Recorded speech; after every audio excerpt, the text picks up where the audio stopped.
Good evening. Thanks for joining us. I'm Blair Farthing. A 35-year-old man is facing charges accused of intentionally setting a grass fire north of Prince Albert. Fire crews and police were called to Highway 2 just north of PA Wednesday afternoon. They were told the fire may have been intentionally set. The 35-year-old man from the Little Red River First Nation was found near the fire scene and charged with 1 count of arson, damage to property, and failing to comply with his probation order that instructed him not to have devices such as lighters or matches. A church on the Thunderchild First Nation has been destroyed by fire. The First Nation north of North Battleford had just one church since the Catholic Church shut down due to the pandemic, and now it's gone. The Thunderchild Word Church was started by pastors Alvina and Fred Thunderchild. They say it was devastating when they saw the church burning Monday morning. The church is also the site of another community gatherings, with the structure recently renovated to include a kitchen and bathrooms. The pastors say they're most saddened by the loss to the community and those who helped renovate the building since taking it over from the Catholic Church in spring of 2024. Since the blaze, they've had messages and calls from as far as the U.S. and Nepal. The metal cross was not destroyed in the fire. We're going to still continue. We're still going to keep on. We're not giving up. This is not, the building is burnt, yeah, but our faith is not. Our faith still stands. And our faith will not buckle under pressure. RCMP and a local fire crew responded to the fire Monday morning. There were no injuries reported. An investigation is underway.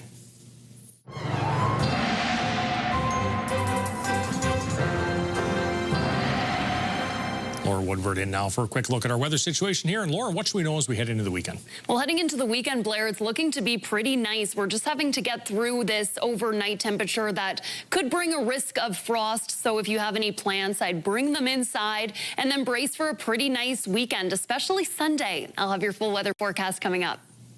Sounds good. Thanks, Laura. Prime Minister Mark Carney has announced a $370 million production incentive to help the country's canola producers. The new production incentive was launched to address challenges imposed by China's tariffs on Canadian canola. Last month, China launched a near 76% tariff on canola, a measure believed to be in response to Canada's 100% tariff on Chinese electric vehicles.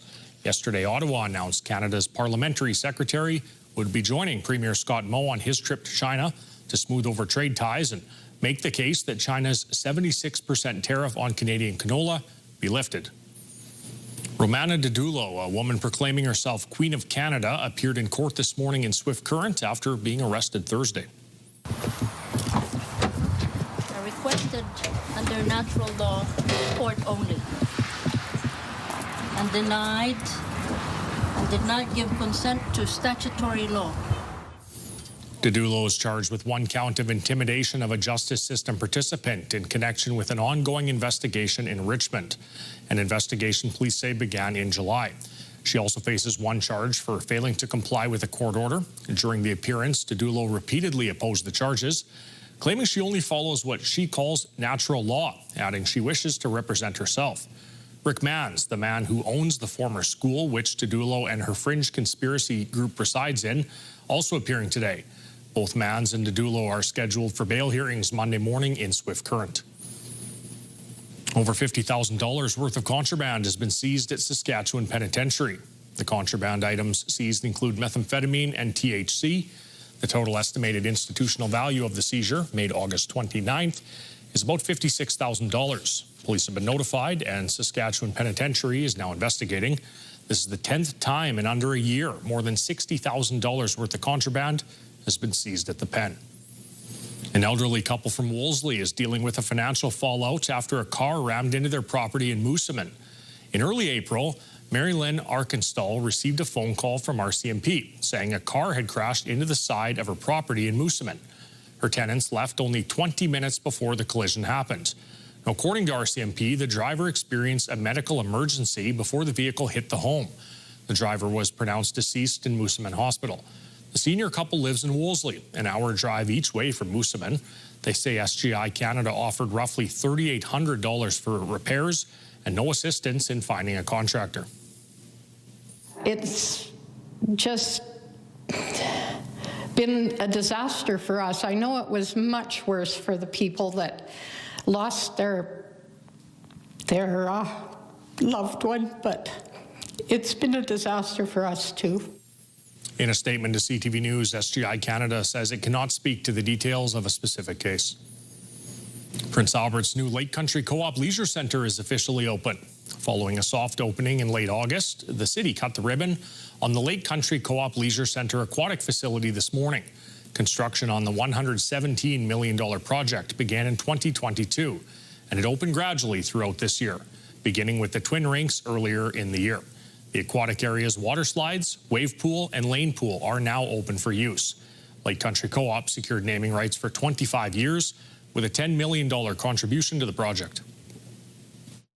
This facility will encourage active living, which we know contributes to positive mental and physical health.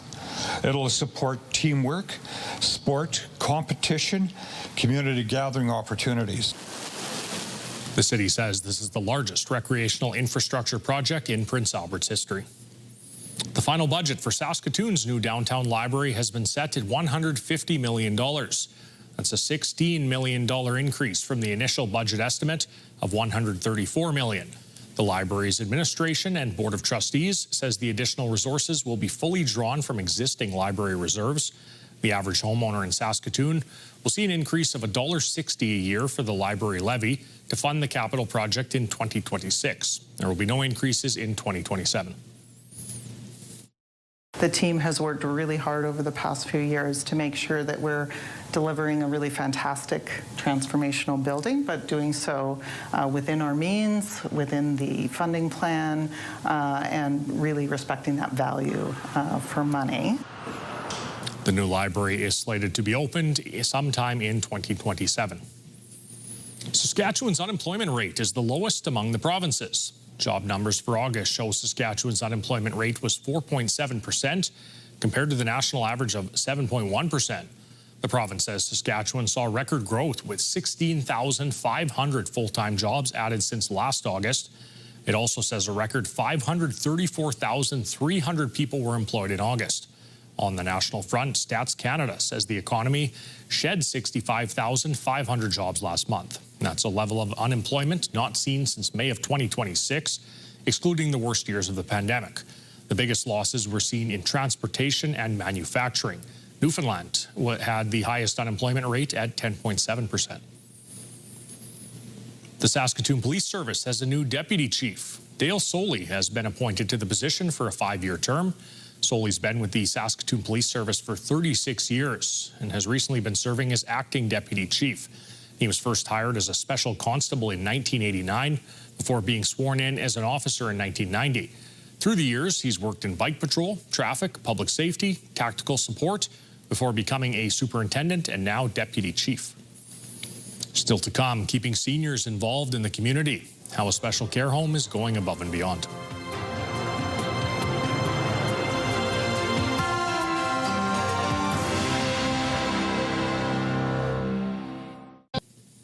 Welcome back. Keeping residents involved in the community. That's one of the goals of Mont St. Joseph Home. Jasmine Pelche has more. How would you describe Mount St. Joseph to somebody who isn't familiar with the facility? Oh, Mont St. Joseph Home is a 120-bed special care facility here in Prince Albert, Saskatchewan. We've got residents that come and live with us from across the province, all the way from northern La Ronge to south of Saskatoon, Regina area. It's an opportunity for folks that need that next level of care to stay within our community and have the care that they're provided in a home-like environment. What are those levels of care that are provided to people here? We do full care. It's the technical term, I guess, is a level 3-4 care as far as the health region's concerned. But it's when folks are no longer able to manage on their own in their own home, they come and stay here with us for as long as they like. Are there any residents that need less supportive care, or is everybody here about a level 3 or 4?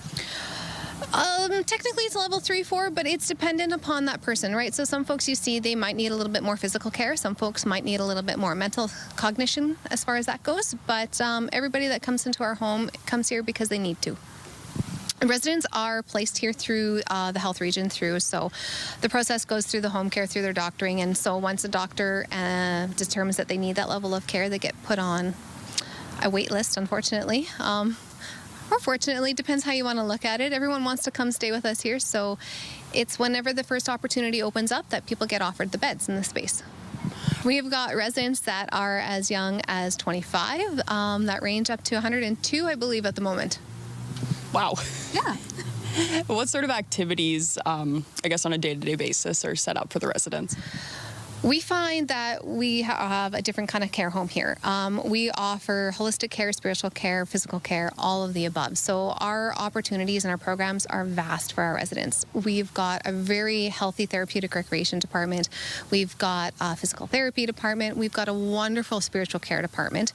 And we've got a huge group of volunteers that come in with Our Ladies Auxiliary, our Mont St. Joseph Foundation Board. It's amazing the opportunities that are here. You partner that with our 2 daycare rooms. We've got Blooms and Buds Early Learning Center here as well. And so it is always busy when you come through the front doors. What sort of relationships does the, I guess I was going to say organization, but, Mount St. Joseph, what kind of relationships do you guys have with the families of the residents? We think of ourselves as one big family. It's an open door. Families come through, they participate, they help with care, they help with programming, they get to join in anything that's going on in the home. So when we say it's a home, we really want it to feel that way for our residents and their family. It's a welcoming Christian environment, so anybody that comes through our doors is just part of our big family. Do you fundraise, or where does funding come from to keep everything here operational? So we are funded through the Saskatchewan Health Authority for kind of the bricks and mortar of the building. All of our special programming and all of the things that make Mont St. Joseph different come from our foundation. So the Mont St. Joseph Foundation is a dedicated foundation that is organized by a volunteer board of directors, and they fundraise throughout the year to provide all the extras for the home. Do you know how many years you've been operational? Oh boy, well, this facility itself has been built in 1997, and the foundation was established in 1989 to actually build this building, and then just kind of carried on from there. Is there anything important that people should understand about Mont St. Joseph? Wow. That we didn't talk about yet. We do like to be part of the community, so it's really, really important for our residents and our families and our organization as a whole to be visible in the community. So we partner with the Raiders, we partner with different groups in town, the Salvation Army, the food bank. We do all those wonderful things that we can. Meals on Wheels, the SPCA. We try and bring as many organizations into the building as we can, and we also try and go out into the community as much as possible as well. So we want to be the home that's part of the community, and we really want to make sure that we are helping to encourage our residents to live the best life that they can. You guys are right next to Carleton High School. Do you have any programs that are forming a relationship with the high school? We definitely do. We've got a couple of their wellness classes that come over and spend some one-on-one time with our residents during the school year. They help us with our garden of life in the spring, planting our flowers and getting our decks ready. And some of the grounds work a little bit during that time too, but it's a great relationship. But it's not just Carleton. We've got relationships with a couple of the other schools in town. Hey, well, thank you for having me out here. Anytime. We've got sports coming up after this quick break, including the Raiders looking for revenge against their bitter rivals.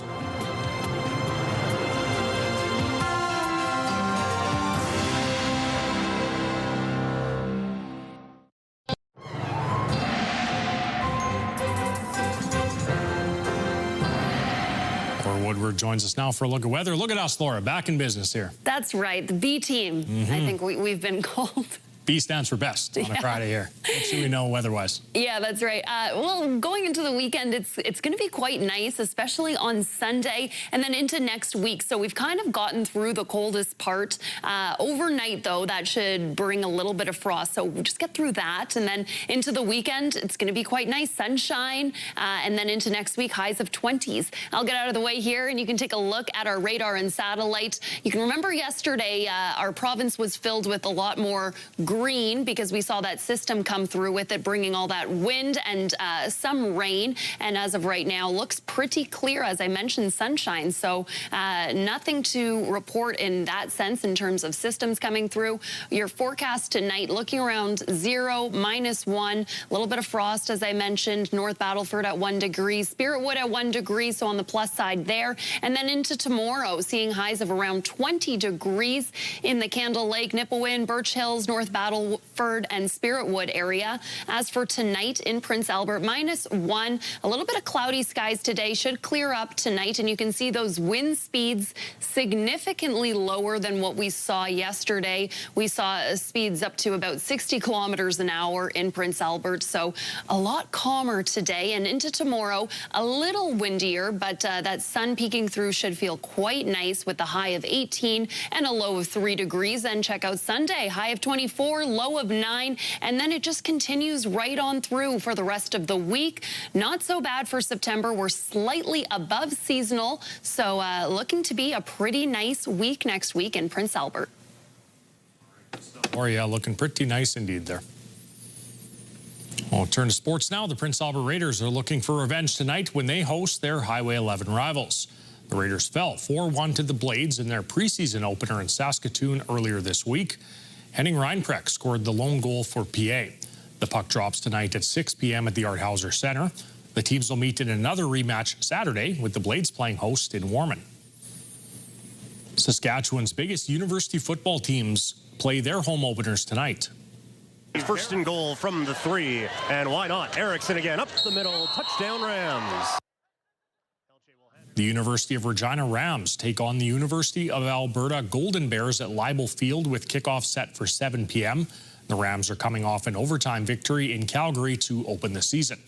As for the U of S Huskies, they host the UBC Thunderbirds. The Huskies won their season opener last week in Edmonton.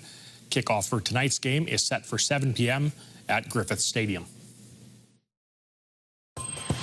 Do you have a community event you would like to promote? Or maybe you'd like to draw attention to your organization. Let your local CTV station help you spread the word. Contact us at 306-922-6020 or email panews@ctv.ca. You can appear on CTV Prince Albert's News at 5 and get your message to our viewers.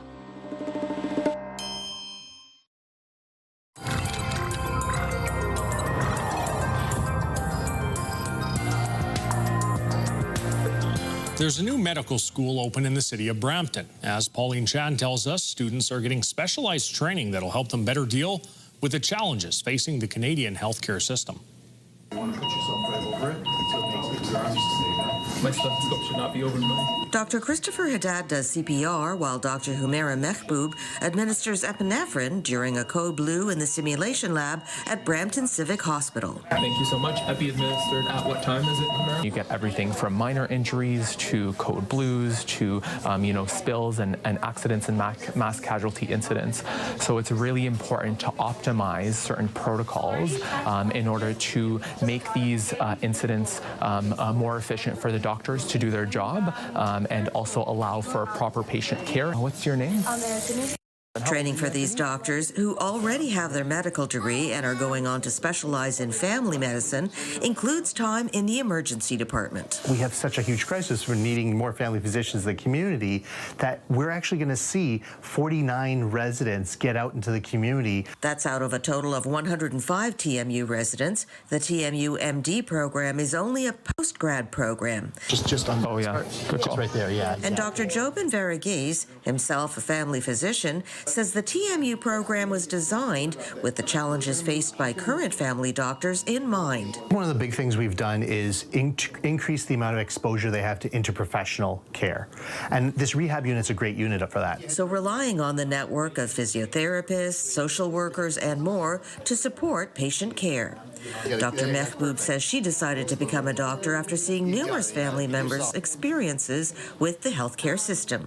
Seeing how everyone was relieved after meeting a doctor, and that kind of inspired me to go into medicine. Is she fazed by the burden of paperwork often cited by family doctors? No, on the contrary, it's more of a challenge for me. I do have a plan. I do plan to use technology, AI, help with the burden of paperwork. Dr. Haddad says the prospect of following a patient's health through the years attracted him. I already see the lifelong relationships that I'll be creating over the next 2 years at the same family practice. Christopher and Humera will be part of TMU's first graduating class in family medicine. That's the class of 2027.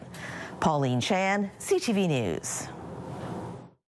Brought to you by Saskatchewan Union of Nurses. Thank you to Saskatchewan's 11,000 registered nurses. Laura, here's a fun one. 65 competitors from around the world are in Alberta for the World Championship Blacksmith competition. This is something that takes a lifetime to learn. The world's best farriers are all competing, trying to be named the world champion blacksmith. Events range from trimming and shoeing to forge welding, with all of them a race against the clock. These farriers have to be skilled in a number of areas since they're part horse podiatrist and part iron worker. That's pretty impressive. You know, you don't think of, you think maybe they're made in a factory and, you know, not all the work that goes into them. So pretty impressive and glad to see there's still that craftsmanship. Absolutely, yeah. I see stuff like that and like that is hard work for sure. So nice to see them be recognized.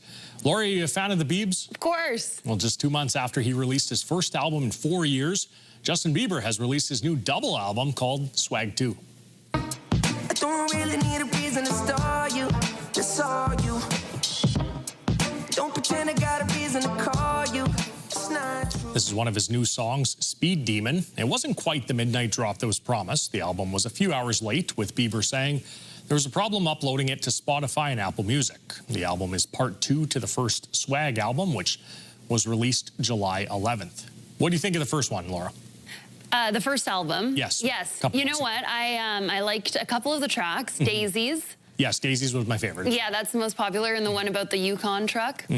Liked that one. I am a self-professed big Bieber fan from way back. I didn't love Swag overall, so I'm intrigued to see if the new album's a little bit better. Okay, and is this the first time we're seeing the baby? Or was he on the... yeah. Okay, yeah. That was shocking to me to see in the music video because they've been pretty private about that, so... Yeah, absolutely. Well, that is all the time for us today and this week. Big thanks for joining Laura and I. I'll leave you now with the national news. Have yourself a great weekend. Good night.